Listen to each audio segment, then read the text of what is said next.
Ngiyazi ungenza konke lingavitshwe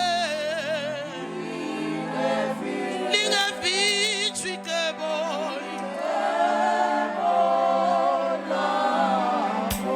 oh singiyazi moyo ongcwele ngikubonile empilweni yami wenza konke ungenza konke icebo lakho lingavitshwe icebo lakho oh singiyazi bangcwele ungenza konke icebo lakho lingavitshwe icebo lakho lingavitshwe icebo lakho oh singiyazi moyo ongcwele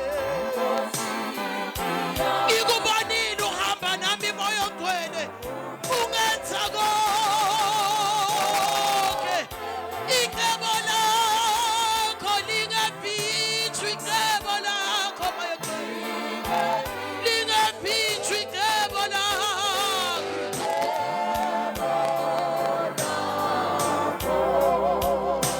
Haleluya bazalwane. Singaphakama sonke bazalwane sishayele umfundisi wethu ubishop wethu Tadla. Sikikize bazalwane egameni lika Jesu Kristu waseNazaretha. Haleluya, haleluya, haleluya. Shakakhulu Tadla bazalwane siyamukela egameni lika Jesu. Haleluya, siyabonga bazalwane. Ngithe bazalwane ngisafunza lencwadi lela kuthi khulu chapter 4 verse number 3 kuthiwa eJerusalema kwakunendvuna libito layo lingijabhini. Haleluya, ngijabhini libito laleyo ndvuna yakwa-Israyeli. Uthi lo mbhalo lendvuna yayiphatha bantwana bakwa-Israyeli ngesandla lesiqinile. Haleluya, lokuthi bebahlukubedwa. Uthi lo mbhalo uma ngabe abhala base bayakhala kuNkulunkulu losezulwini. Kunendvo lengiyilandzile bazalwane bathe bakhala kuNkulunkulu osezulwini. uNkulunkulu wehla ngelivi kuDebhora wathi Debhora hamba uyawutshela Baraki kuthi lempi labhekene nayo abavuke bashuce kusasa uyoyinqoba. Haleluya bazalwane, kunemagama lengwalandzile la egameni lika Jesu. Uyabuta Baraki kumprofeti Debhora uthi mprofeti utawuhamba nathi yini na? Yebo sesivile. Uthi uNkulunkulu asishuce sohlangana nabo emfuleni iKishori. Uthi Baraki utawuhamba nathi na mprofeti kade Debhora? Ngoba uma ungahambi nathi asiyindzawo. Ngifuna kuthini bazalwane? Lo mprofeti Baraki bekaconza kahle ukuthi lembi angeke sayinqoba ngaphandle kwemprofeti. Yebo somemetele ukuthi siyawuhlangana emfuleni iKishori. Funa ukuthi lembi ishintshe ingasaqhamuki eWest iqhamuke eNorth. Kanti uma unemprofeti waNkulunkulu utayibona eveni likamoya athi hayi seyishintshile seyitangale site leli. Ngakho ngizikalawo magama mpostoli siyakubingelela mphathi wethu. Besingeke yini simphindze ngetandla? Besingeke yini simphindze ngetandla? Sithi vele bazalwane sikhululekile kuba ngaphansi kwalogcobo sivikelekile kuseva ngaphansi kwalogcobo lase-HOP. Haleluya bazalwane. Sitawugijima sesigugu siye kuJeremiya 30 verse number 17. umnyaka wekubuyisela noma lisuku lokubuyisela kwetindvo takho, angathi yini lokufile empilweni yakho, angathi yini sathane lakuntshontshile empilweni yakho. Kodwa namuhla ngizomemetela kukhululwa noma ngizomemetela kubuyiselwa kwetindvo takho leta tintshontshwe sitha lesingisathane. Hallelujah. Funza mamvilani. Jeremiah chapter 30 verse number 17. Yebo. Kodwa wena ngiyakubuyisela empilweni. Ngiphilise emaceba akho. Noma ubitwa ngekuthi ungilolahliwe. Isiyoni lenganakwa ngumuntu. Usho Simakadze 18. Naku lokushiwo nguSimakadze uthi ngiyawubuyisela inhlanhla emathendeni akaJakobe. Ngibe nelivelo emakhaya akhe. Lidolobha liyawakhiwa kabusha etindzaleni talo. Nesigodlo siyawuma kabusha endzaweni yaso lefanele. Hallelujah bazalwane.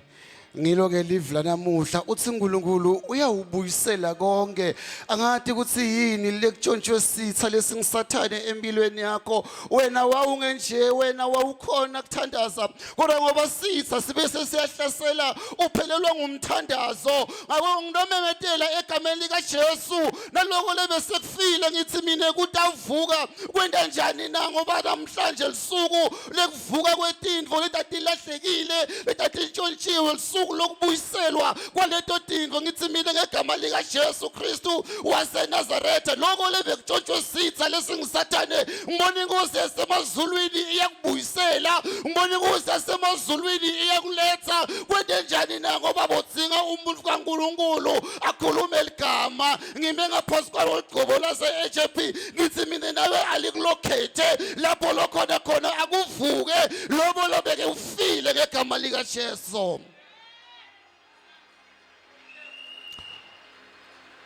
Uthi lo moye umntwana kumntalo wakhe, make ngiyakuva njalo ekseni ngaboma 3 uyathandaza, nantsambama uma uyolala uyathandaza. Kanti uphi make lo nkulunkulu wakho na? Uphi lo nkulunkulu wakho na? Lalela, ukhona uNkulunkulu. Phela bekudzinga lo gqobo, bekudzinga ngimemetele phezu kwempilo yakho. Ngithi namuhla lokho lokwadliwa sikhonyane kuyabuyela kuwe, lokho lokufile kuyabuyela kuwe. Indzaba ngoba ngiyamemetela phezu kwempilo yakho. Uma ngabe uNkulunkulu wakhona kubuyisela kuJobe, kanjalo nakuwe uNkulunkulu utawubuyisela. Kanjalo nakuwe uNkulunkulu utawubuyisela. Ngiyamemetela ebandleni lase-HOP, angeke wakhonda ngaphansi kwalogcobo simo singashintshi. Uma silapha bazalwane siyathi ukuthi konke kuyendeka, sidala ngoba sikholwa. Ngiyathandaza ukuthi egameni likaJesu akwendeke nakuwe lofuna umsebenzi, egameni likaJesu phila wena logulako. Khona uNkulunkulu kulendzawo bazalwane, khona uNkulunkulu kulendzawo. Nawe angabuyisela, awunakuthula even nasekhaya nebantwa bakho lapho bathembile, ubafundzise kabuhlungu. Uthi ngibo labatakuvala emehlo bajikile bantwa bakho sebabhema ama-drugs, kwende njani na? Sitha lesingisathane asivani nentfo lehle. Kodwa namhlanje ngibona simo siyaguquka, ngibona kuyaguquka namuhla. Nalabo labangakufuni ngibona batakufunda, kwende njani na? Namhlanje simo siyaguquka. I-restoration phezu kwempilo yakho, phezu kwelikhaya lakho, phezu kwabantu bakho. Utawumangala uphume esondweni uthi ekhaya, lo yelebeka kuyeva ekhaya ukhansa saphekile. Athi make ngibone ukuthi niyaphutha ngakho sengenda umsebenzi. Uyawumangala ukuthi kwendeka kanjani ngoba lona akeva. Hayi sekubuyiseliwe lokho lokwatshontshwa ngisathane. Sikhona inkosi levako bazalwane, sibita dikhathi sonke, dikhathi tonke isive. Namanje ngiyakholwa uNkulunkulu uyeva. namanje ngiyakholwa uNkulunkulu uyasiva ngikhulekela kubuyiselwa kwetindvo empilweni yakho emndenini wakho uze kuthi lo munye lo mshado wami uyabanza sengiyazisola ukuthi ngangishadelani naye hayi ungathizisoli ufike sathane washontsha ngoko wasala uwedwane kodwa ngimile ngithi ngegama lika Jesu ngaphansi kwalogqobo lase-Ethiopi tindvo takho tiyabuyiselwa konke lebe sekufile ngikubona kuyavuka ngegama lika Jesu Kristu waseNazaretha. Sesiko Makhosi wesibili 8 verse number 6. Kuyavuka bazalwane. Letinyembeti telisizi lotikhalile ngibona tiyaguquka namuhla tiba inyembeti tenjabulo kuyamangala ngisho bomakhelwane bathi asiyamati mfundisi Manzini udosa kanzima kwende njani mfundisi Manzini bamemetele phezu kwempilo yakhe bathi kuyabuyiselwa uthi Jeremiya nakakhuluma mayiqalekiswe lisuku lengavela ngalo makuqalekise loyo lowagijima wobikela babe kuthi kutholakala mina lo ngumfana uNkulunkulu angiNkulunkulu ezulwini wefa wasilalela kaJeremiya nginemacebo lamahle ngekuphila kwakho hayi macebo okulimata kodwa macebo ekukuphumelelisa utawuphumelela utawungena ngisho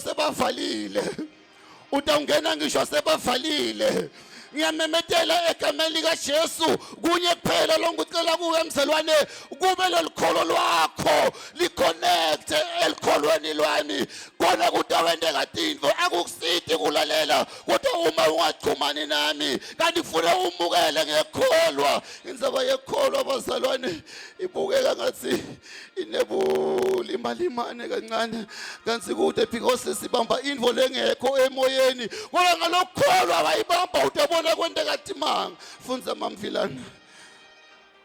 Makhosi esibili chapter 8 verse number 6. Inkosi yabuta lo mfati ngaloko wayilandzisa. Inkosi yase iphuma lenye yetindvuna tayo yathi hamba unike lo mfati konke lobekuwakhe kanye nayo yonke inzuzo letfolakele ngemhlaba wakhe kusukela ngelanga lahamba ngalo kulelive kuze kube ngulamuhla.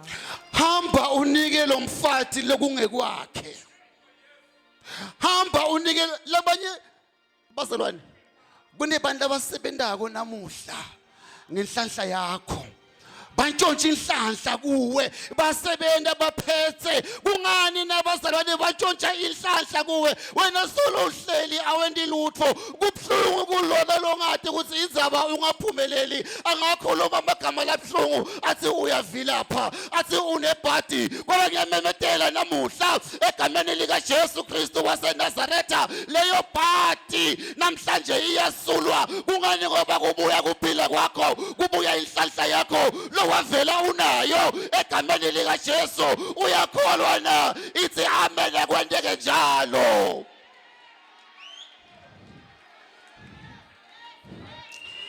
Kuyendeka bazalwane ngekholwa kuyendeka ngekholwa angeke bazalwane sikhonde ngaphansi kwalogqobo sidonsa nzima kuphela kufanele ukuthi wena ukholwe kukodwa bazalwane kuyashintsha simo.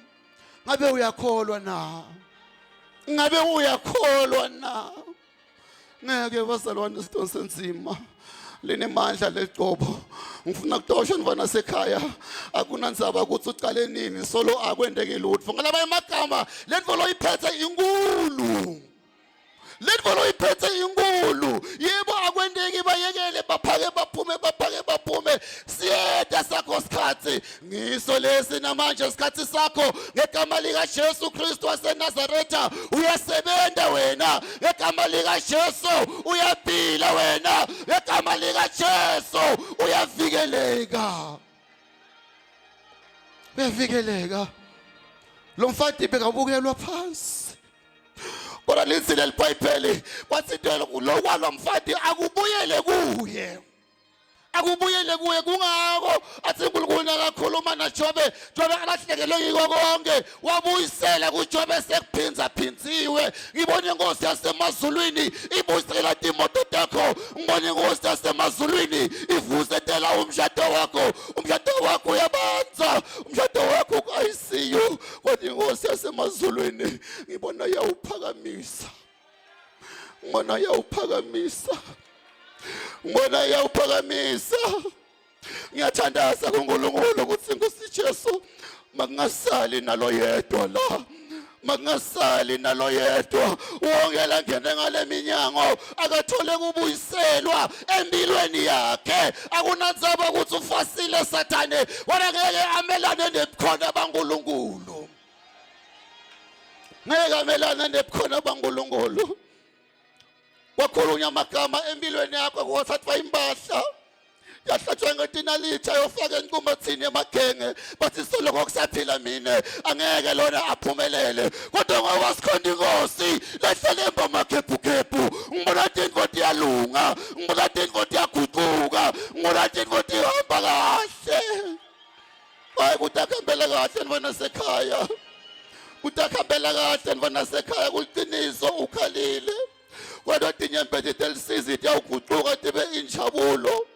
Akwatalelanga wena kulala emkhukhwini. Wonke umuntu uNkulunkulu amdalile, umdale ngoba unenjongo naye kwakhona ukuthi aphumelele empilweni. Kodwa ngenxa yaSathane uletha inkinga empilweni. Wena awusanaki ikholwa, seninaka leti inkinga. Ngithi mina noma ngabe kubuhlungu kanganani, noma ngabe uyagula, yekela inkinga kodwa uNkulunkulu. Yekela inkinga kodwa uNkulunkulu. Sitamkhonda ke uNkulunkulu simo singavumi, sitamkhonda uNkulunkulu unemapain, kodwa solo umkhonda uNkulunkulu, ungayekeli kumkhonda. Egameni likaJesu Kristu waseNazaretha, uyabuya Jesu bazalwane, singakhohlwa uyabuya Jesu. Asithi konke nasikwenda sathi ukuthi Jesu uyabuya.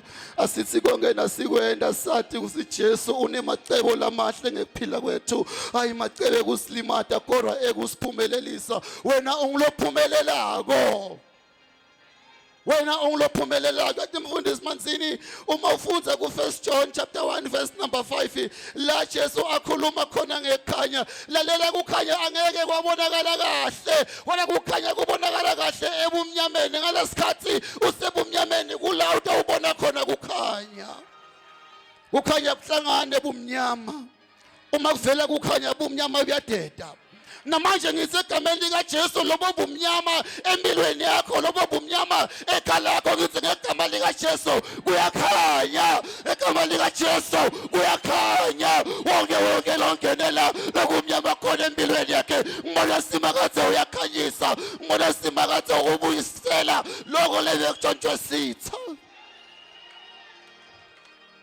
Akahluleki uNkulunkulu wethu, akahluleki uNkulunkulu wethu bazalwane. Ungako simthandaza ubusuku nemini kuthi noma akangendelanga namuhla kodwa ngibambe info leyodwa utangendela. Bamba lokho utangendela. Yebo ungene ukhula solo akubonakala lutho. Ngithi mina ungakunake lokhula, wengathumisa simakathe uyawumangala nyelanga bekathe kubhlungu la, kodwa angisabuva lobuhlungu kwento njani. Ungenelele simakathe mayithini sibazalwane kakhulu sifocus adukwe buhlungu, asesekelo buhlungu sikhonde uNkulunkulu sibone ukuthi angeke ayivula indlela na. Khona uNkulunkulu bazalwane egameni likaJesu. Sengiyohlala phansi bazalwane, asiqhubekeni simkhonde. Ngisho mina isimo singavumi, asiqhubekeni simkhonde. Ngisho bomakhelwane babuda bathi uyakhonza kodwa akwenteki lutho empilweni yakho. Thina asiqhubekeni sente njani bazalwane, simkhonde uNkulunkulu, because asimkhondeli ngoba sifuna into kuye, simkhonde ngoba uyinkosi yokukhondwa. Simkhonde ngoba uyinkosi yokukhondwa. Asimkhondeni bazalwane. noma sinyakatiswa eveli kamoya kodwa thina siyawuhlala ebungcweleni bakhe. Kungako athi uma nihlala kimi nami ngiyawuhlala kini, niyawucela noma ngayini niyawendelwa indzaba kuthi sihleli kuye. Bazalwane, anginawo lamaningi ngenxa yebuthakathaka bekukhathala bazalwane. Inkosi emusa idawubusisa. Amen.